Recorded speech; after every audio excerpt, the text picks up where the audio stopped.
Sandra naman, hindi naman yan ano lang, kailangan lang may kasama, kumbaga, 'di ba? Kasi syempre may di rin natin masabi, 'di ba?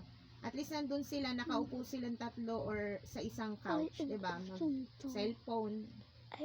Maghintay lang sila doon kasi si Cutie naman nagagawa niya naman 'yun eh. Kapag nagsi-session kami. Kaya lang kasi ngayon kasi papasok rin si Kuya Cedric. Baka mas mahaba ang youth, baka mas matagal. Mauuna kasi sila sis. Saan ka ba sis? Magsi-session ka? Ay, oo nga pala, magpo-proxy tayo. Sabay tayo kasi mag-aano din ako kay Sister Montajes. Tapos yung mag-asaw. Oo, tas wala pa raw kasi siya nakuha. Iniisip ko sis, kami na lang ni Bishop kasi diretso ceiling sila. Para tayo-tayo na yung witness. May dala din ako sis na for ceiling. Kaya lang kung ipapasiling, ang tagal sa ceiling sis. Nung nag-ceiling session kami ni Bishop, inabot din kami almost 2 hours sa loob.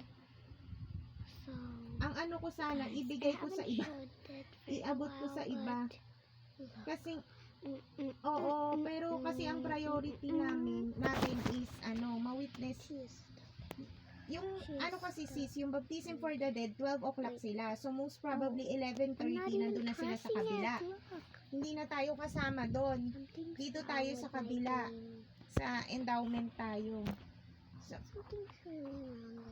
11 o'clock interview kasama si Bishop. Kaya si Bishop ang sasama sa endowment.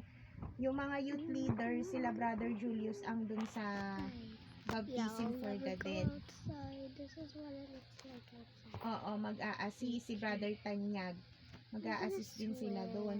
So, ang ano ko kasi is after natin syempre interviewing sila, 'di ba? What is G? Tapos, bili muna tayong garments, yung isusuot nila. Tapos, yung garments isusuot nila kasi 1 o'clock ang session natin. So, mga 12:30 tayo.